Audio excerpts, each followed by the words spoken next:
வணக்கம். இது நம்ம கிச்சனில் நம்ம இன்றைக்கி என்ன பண்ண போகிறோம் அப்படின்னாக்க, எல்லா காயும் போட்டு பருப்பே இல்லாமல் ஒரு கூட்டு பண்ண போகிறோம். இந்த கூட்டுக்கு முதல்ல இந்த காயெல்லாம் என்னென்ன காய் அப்படிங்கிறத நான் சொல்லிடுறேன். பீன்ஸு, கேரட், சௌச்சோ, பரங்கிக்காய் நறுக்கி வச்சுருக்கேன். இது எல்லாமே தக்காளி. அப்போ இதில் தக்காளியை போட்டு விடுறேன். இது வந்து பருப்பே இல்லாமல் ஒரு கூட்டு, புளி இல்லாத ஒரு கூட்டு. இது வந்து ஒரு சைட் டிஷ்னு சொல்லலாம். இதுக்கு வந்து சௌச்சோ, பீன்ஸு, கேரட், பரங்கிக்காய், பட்டாணி, பச்சை பட்டாணி இருந்தால் போட்டுக்கலாம். நீர் சத்து, நீர் காய்கறிகள் எது வேணாலும் போட்டுக்கலாம். பூசணிக்காய் போடலாம், புடலங்காய் போடலாம், அப்புறம் பீர்க்கங்காய் போடலாம், நூல்கோல் போடலாம்.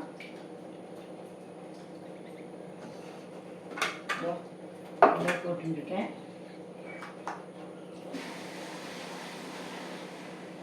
இது வெங்காயம் போடணுங்கிறது கிடையாது. இது ரொம்ப சிம்பிளான ஈஸி டிஷ்ஷு வந்து இது. சுண்டல் வெரைட்டிஸ் ஏதாவது இருந்தால் அதில் போட்டுக்கலாம்.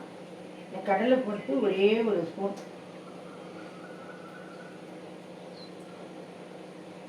இந்த கூட்டு வந்து திருநெல்வேலிக்காரெல்லாம் பண்ணுவாள். இப்போ எல்லாருமே பண்ணுறா, இருந்தாலும் அவன் வந்து ரொம்ப சூப்பராக பண்ணுவாள். இதுக்கு வந்து உப்பு போட்டுக்கணும். இந்த உப்பு கம்மியாக போட்டுக்கோங்க. காய் வேகும் போதே உப்பு போட்டுட்டேன்னா தான் உப்பு அந்த காய்கறியில் இறங்கும். கருவேப்பிலையே வாங்கின தண்ணி நல்லா உருவி நல்லா ஒரு 20 நிமிஷம் உப்பு மஞ்சள் இப்படி போட்டு ஊற வச்சுட்டு மறுபடியும் வெறும் தண்ணியில் அலசிட்டு அப்புறம் ஈர தண்ணியில் உணர்த்தி வச்சுடுவேன். ஃப்ரீயாக இருக்கும்போது நிழல் உணர்த்தலாம் உணர்த்திட்டு ஓரளவு காய்ஞ்ச உடனே எடுத்து வச்சு விடுறது. 2 கருவேப்பிலை, கொஞ்சம் பெருங்காயம் இதெல்லாம். இதுக்கு மஞ்சள் பொடியெல்லாம் தேவை கிடையாது. இது இப்படி இருக்கட்டும். அதுக்குள்ளே இதுக்கு ஒரு பேஸ்ட் ஒன்று அரைச்சி விடலாம்.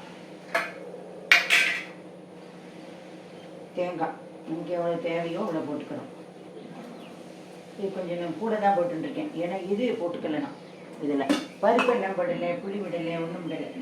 இப்போ நம்ம வந்து இந்தமாரி தேங்காயும் வெறும் பச்சை மிளகாயும் தான் இது காரத்துக்கு அரைச்சி விட போகிறோம்.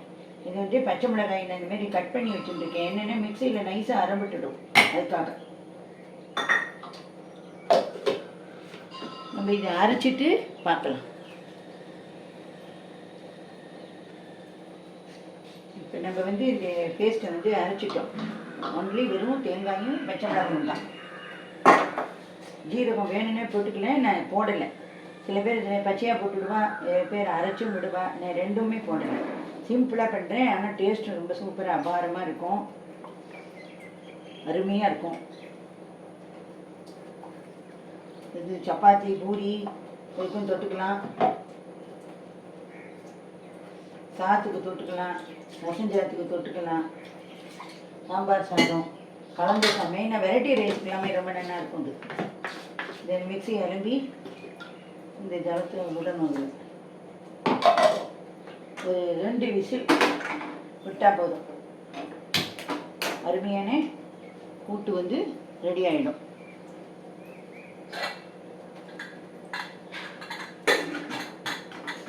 வெந்து வரட்டும், பார்க்கலாம்.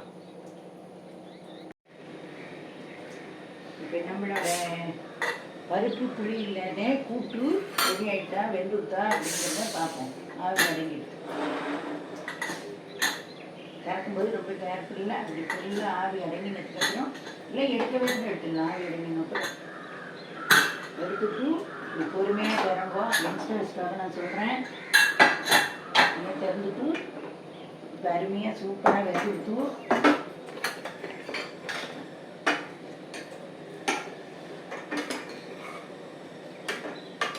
குழம்பா வேணும் அப்படிங்கிறத இன்னும் ஒரு விசில் கூட விட்டுக்கலாம். நான் இப்போ வந்து இது வந்து தாளிக்க போகிறேன். சிம்பிள் தாளிப்பு தான். அந்த சிம்பிளான கூட்டுன்னு சொன்னேன் இல்லையா, நிமிஷமாக பண்ணிடலாம். கறிக்காய் நறுக்கிட்டேன்னா போதும், உங்களுக்கு டைமே எடுக்காது. தேங்காய் எண்ணெயில் தாளித்து கொட்டணும். நான் செக்கில் ஆட்டின தேங்காய் எண்ணெய், எல்லா எண்ணெயுமே எங்காச்சும் செக்கில் ஆட்டினது தான் வாங்குவோம். கொஞ்சமாக மட்டை விட்டுட்டாலே போதும், நிறைய எல்லாம் தேவையில்லை. இருக்கலாம் இதுக்கு வெறும் கடுகு தாளித்து கொட்டுறவா இருக்கா. கடுகு, ஜீரகம், மிளகா வத்தல் இதெல்லாம். நான் வந்து மிளகாய் அரைச்சி விட்டாச்சு, கருவேப்பிலை இதுலேயே போட்டுட்டோம். ஜீரகம் வேண்டாம், ஆப்ஷன்.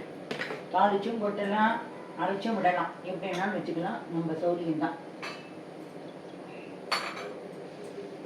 இப்போ இந்த கடுகு வெடிக்கணும். கடுகு வெடிக்கிறதுக்கு முன்னாடி நம்ம என்ன பண்ணுறோம் அப்படின்னு பார்த்தீங்கன்னா, இந்த கூட்டு கொஞ்சம் இதுவாக இருக்கு இல்லையா, பைண்டிங் வரணும், சேர்ந்து வரணும். அதுக்காக என்ன பண்ணணும், ஒரே ஒரு டேபிள் ஸ்பூன் அளவுக்கு தான் கடலை மாவு எடுத்துட்டுருக்கேன். மட்டை கொஞ்சமாக ஜலத்தை விட்டு இது கரைச்சி விடணும். இதை கரைச்சி அரிசி மாவு போட்டுக்கலாம். அரிசி மாவு போட்டுக்கலாம், கார்ன்ஃப்ளவர் போடலாம், மைதா போடலாம். கரைச்சி விடுறதுக்கு நான் சொல்கிறேன். இந்தமாரி கட்டி முட்டி இல்லாமல் நல்லா நைஸாக கரைச்சி விடுவோம். கரைச்சி இந்தமாரி இப்படி விட்டு நடுவோம்.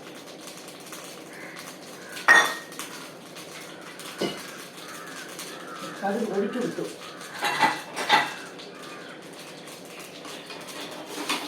ஒடிச்ச கடுகும் போய் கொட்டுறோம்.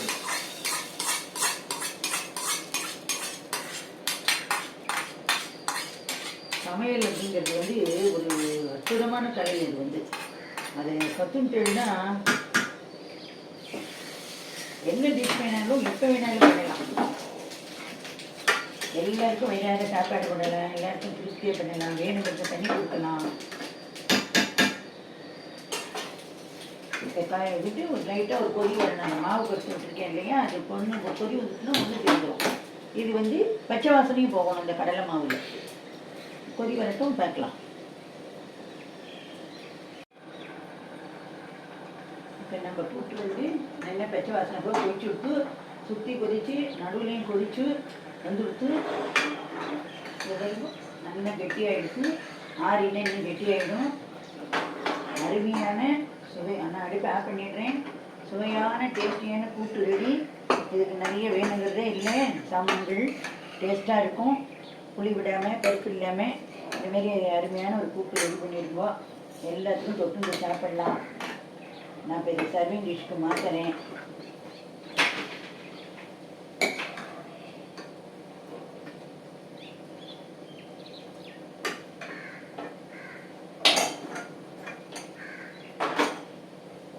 நல்லா ஜோராக இருக்கும். இதே மாதிரி நீங்கள் பண்ணி பாருங்க. நன்றி, வணக்கம்.